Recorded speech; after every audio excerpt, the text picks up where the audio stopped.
Good morning, students. Welcome to our channel Pipasa Patshala. Today, we will write an English essay on Ganesh Puja in our school. ଆମ ବିଦ୍ୟାଳୟରେ Ganesh Puja. Ganesh is the lord of wisdom. Ganesh ବୁଦ୍ଧିର ଦେବତା ଅଟନ୍ତି। So we worship him. ତେଣୁ ଆମେ ତାଙ୍କର ପୂଜା କରୁ। It falls in the month of Bhadraba. ଏହା ଭାଦ୍ରବ ମାସରେ ପଡ଼େ। We observe the Ganesh Puja in our school. ଆମ ବିଦ୍ୟାଳୟରେ ଆମେ ଗଣେଶ ପୂଜା ପାଳନ କରୁ। We buy an image of Lord Ganesh.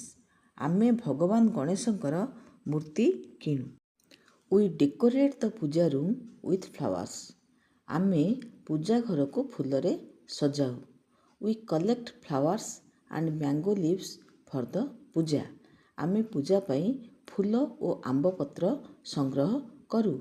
A brahmin comes to worship the Lord. ଜଣେ ବ୍ରାହ୍ମଣ ପୂଜା କରିବାକୁ ଆସନ୍ତି। We offer bananas, coconuts, sesame laddus to Ganesh. ଆମେ ଗଣେଶଙ୍କୁ କଦଳୀ, ନଡ଼ିଆ, ଖସା ଲଡ଼ୁ ଭୋଗ ଦେଉ। This day ends with a feast. ଭୋଜି ହୋଇ ଦିନଟି ଶେଷ ହୁଏ। It is all about the essay Ganesh Puja in our school. Thank you.